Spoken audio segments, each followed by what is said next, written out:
κατά πόσο ήταν νομικά αποδεκτή η απόφαση των πολιτικών μεγιστάνων του Eurogroup για το κούρεμα των κυπριακών καταθέσεων και η φραγή του τραπεζικού λογαριασμού στην Κύπρο.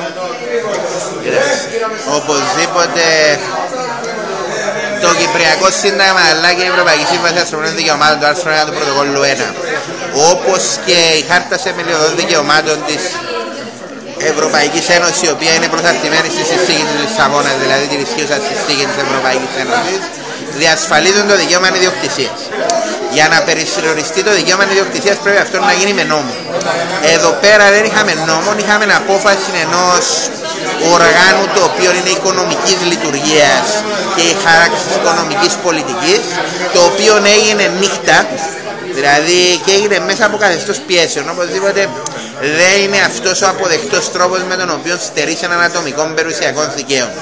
Κατά δεύτερον, δεν υπάρχει αμφιβολία ότι για να στερήσεις έναν περιουσιακό δικαίωμα πρέπει να τηρείται η αρχή της αναλογικότητας.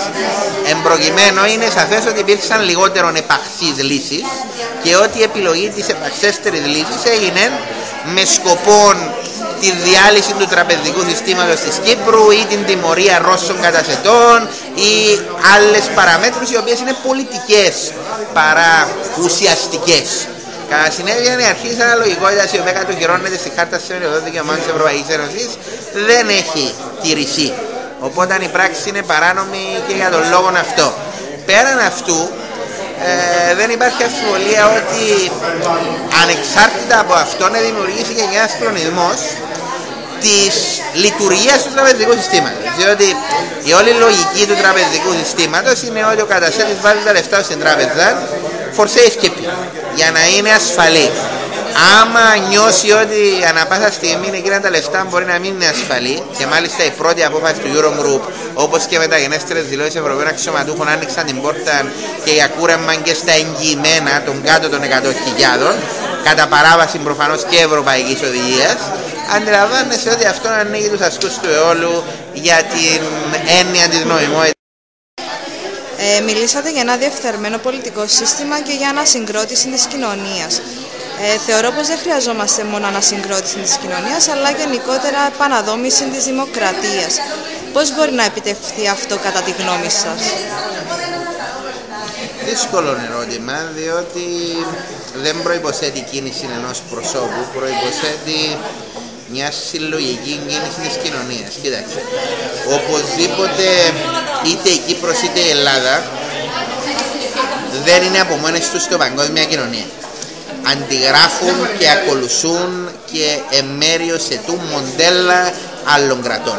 Το ελληνικό μοντέλο δημοκρατίας κρίσιε στο γερμανικό, το κυπριακό μοντέλο δημοκρατίας ήταν κατασκεύασμα πρωτίστως εγγλέζικο.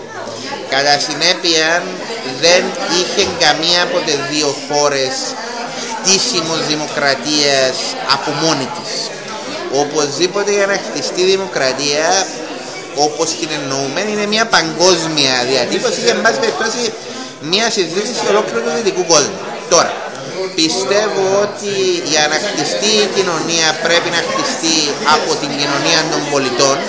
Εν τούτης πρέπει να υπάρξουν κάποιοι ικανοί ηγέτες που να αναδειξούν από την κοινωνία των πολιτών, οι οποίοι να είναι διατεθειμένοι να μην καταχραστούν τα προνόμια που θα τους δώσει η κοινωνία των πολιτών.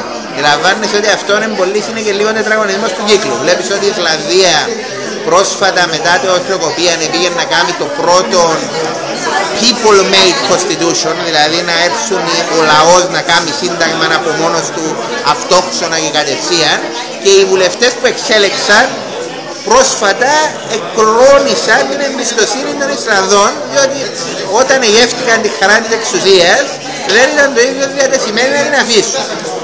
Οπότε αυτό είναι το μεγάλο μας πρόβλημα, το οποίο είναι διπλό. Προϋποθέτει και δράση των πολιτών, αλλά προϋποθέτει και οι πολίτες να μην αφήσουν τους ηγέτες τους οποίους θα εκλέξουν να ακολουθήσουν χωριστών δρόμων από εκείνον που οι πολίτες τους επιτάσσουν.